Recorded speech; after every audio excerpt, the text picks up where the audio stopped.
Hello बच्चों। तो कैसे हैं आप लोग? आई होप मस्त होंगे, स्वस्थ होंगे। तो बच्चों, आज की इस वीडियो में हम लोग फिजिकल क्वांटिटीज़ के बारे में पढ़ेंगे एंड सिस्टम ऑफ यूनिट्स के बारे में पढ़ेंगे। ठीक है। उम्मीद करते हैं कि आपने हमारा प्रीवियस वीडियो को देखा होगा, और अगर नहीं देखा है तो ज़रूर देख लें। चलिए बच्चों, स्टार्ट करते हैं। Physical quantity. ठीक है। Physical quantities, anything that can be measured is a physical quantity. ठीक है। कोई भी चीज़ जिसे हम लोग मेजर कर सकते हैं ना, माप सकते हैं, वो हमारा एक फिजिकल क्वांटिटी होता है। ठीक है। Can distance be measured. अब सोचिए, रनिंग का मैच हो रहा है ना, तो क्या डिस्टेंस को मेजर किया जा सकता है? Yes, distance is a physical quantity. अगर मेजर किया जा सकता है तो वो एक फिजिकल क्वांटिटी है। ठीक है। अगला example, can time be measured. क्या टाइम को नापा जा सकता है? यस, टाइम को मापा जा सकता है ना, तो टाइम भी एक फिजिकल क्वांटिटी हो जाएगा। उम्मीद है कि आपको समझ में अच्छे से आ रहा होगा। आगे देखिए, कैन लव बी मेजर। ठीक है।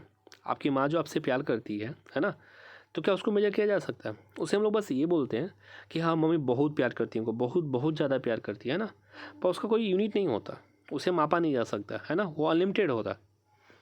ठीक है। माँ का प्यार अनलिमिटेड होता है। ठीक है।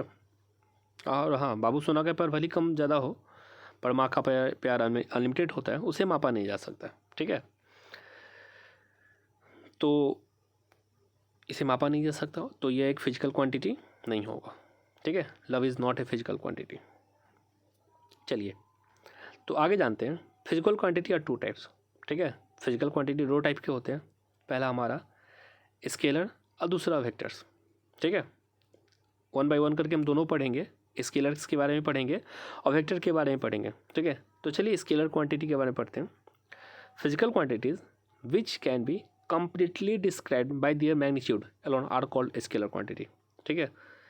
एक मतलब वैसा फिजिकल क्वांटिटी जिसमें बस मैग्नीट्यूड हो, है ना, जिसमें बस एक नंबर हो, उसको हम लोग क्या बोलते हैं कि वह हमारा एक स्केलर फिजिकल क्वांटिटी है। ठीक है।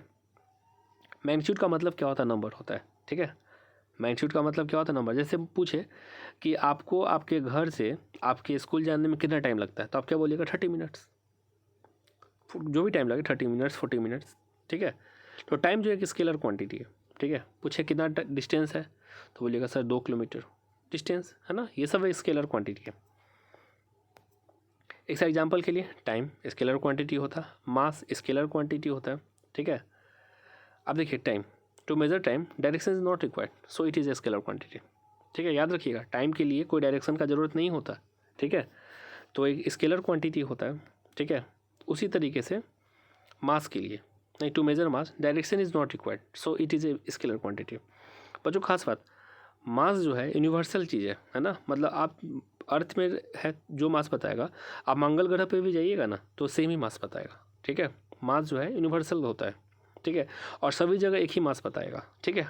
आप लोग पढ़े होंगे मास और वेट के बारे में। मास और वेट दो अलग अलग चीज़ होता है। ठीक है।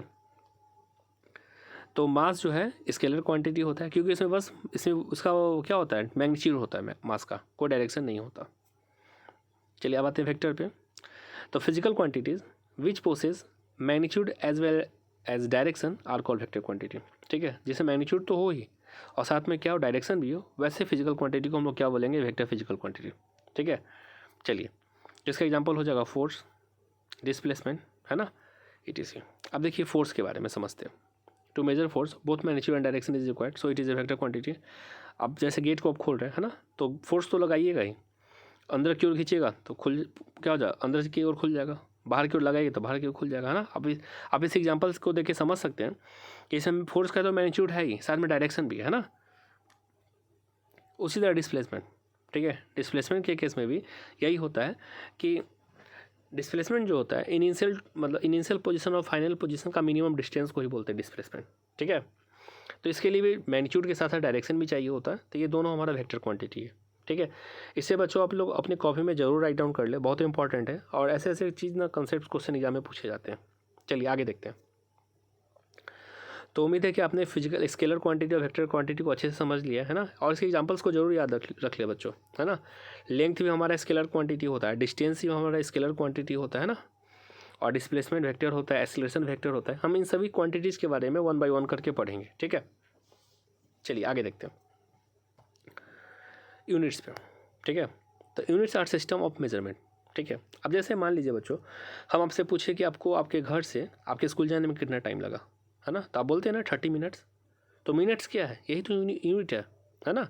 अगर आप सिर्फ 30 बोलिएगा तो हम कुछ क्लियर ही नहीं होगा, ठीक है। हम आपसे पूछे कि आपका लंबाई क्या है, तो आप बोलिएगा 160। 160 क्या, सेंटीमीटर, किलोमीटर, मीटर, है ना।